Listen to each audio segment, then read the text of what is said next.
Siapa yang tidak tahu dan tidak menyangka bahwa Indonesia pernah dikuasai oleh satu orang yang sangat powerful. Selama lebih dari 3 dasawarsa, satu nama mendominasi panggung politik Indonesia. Soeharto, Presiden kedua Republik Indonesia, memimpin negeri ini selama 32 tahun, dari tahun 1967 hingga 1998. Soeharto, semasa menjabat sebagai presiden, ia merencanakan pembangunan 5 tahun. Soeharto meluncurkan Repelita untuk meningkatkan taraf hidup rakyat melalui pembangunan infrastruktur, pertanian, dan industri.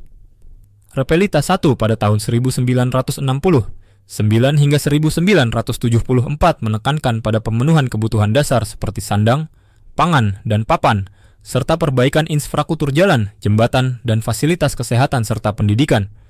Repelita 2 pada tahun 1974 hingga 1979, Soeharto melanjutkan fokus pada pembangunan ekonomi dan sosial.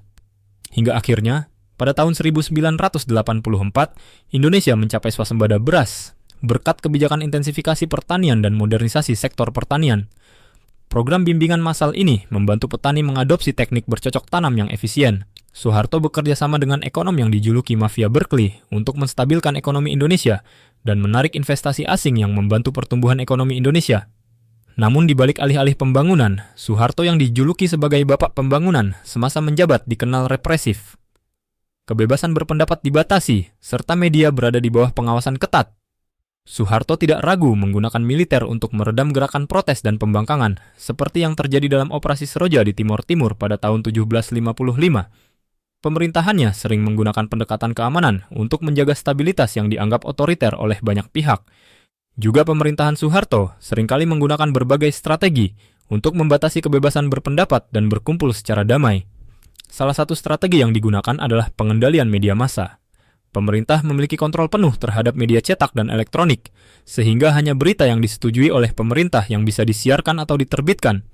Berita yang mengkritik pemerintah atau menyuarakan pendapat yang berbeda dengan kebijakan pemerintah seringkali disensor atau bahkan dihapus sama sekali. Soeharto untuk mundur dipicu oleh krisis multidimensional yang melanda Indonesia pada saat itu, termasuk krisis ekonomi, sosial, dan politik. Demonstrasi mahasiswa yang menuntut reformasi semakin meluas, dan pada 12 Mei 1998, 4 mahasiswa Universitas Trisakti tewas tertembak oleh aparat keamanan. Peristiwa tersebut memicu kerusuhan besar di Jakarta dan kota-kota lain, dengan ribuan orang tewas dan kerusakan yang meluas. Pada 18 Mei 1998, mahasiswa berhasil menduduki gedung DPR, MPR, dan mendesak Ketua DPR, Harmoko, untuk meminta Soeharto mundur.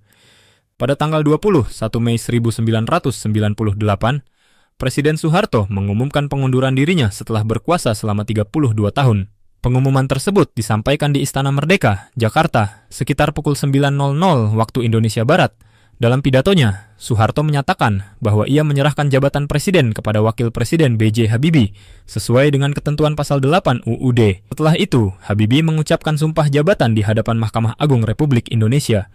Peristiwa ini menandai berakhirnya Orde Baru dan dimulainya era reformasi di Indonesia hingga kini, sudah 27 tahun silam dari berakhirnya era Orde Baru Soeharto. Selama Orde Baru, Soeharto mengendalikan 7 yayasan besar yang mengelola dana negara, seperti Yayasan Super Semar dan Yayasan Dharma Bakti Sosial. Dana yang seharusnya digunakan untuk kesejahteraan rakyat justru diselewengkan untuk kepentingan pribadi dan keluarga. Menurut Transparency International, Soeharto tercatat sebagai presiden terkorup di dunia, dengan perkiraan kerugian negara mencapai 15 hingga 25 miliar dolar atau setara 244 triliun rupiah. Pada 2015, Mahkamah Agung memutuskan bahwa Yayasan Super Semar harus mengembalikan uang senilai 4,4 triliun kepada negara, mencakup dana yang disalurkan ke perusahaan-perusahaan yang terkait dengan Soeharto dan keluarganya. Selain itu, muncul kelompok pengusaha yang dikenal sebagai Sembilan Naga, yang memiliki hubungan erat dengan rezim Orde Baru dan mendapatkan keuntungan besar dari kebijakan pemerintah.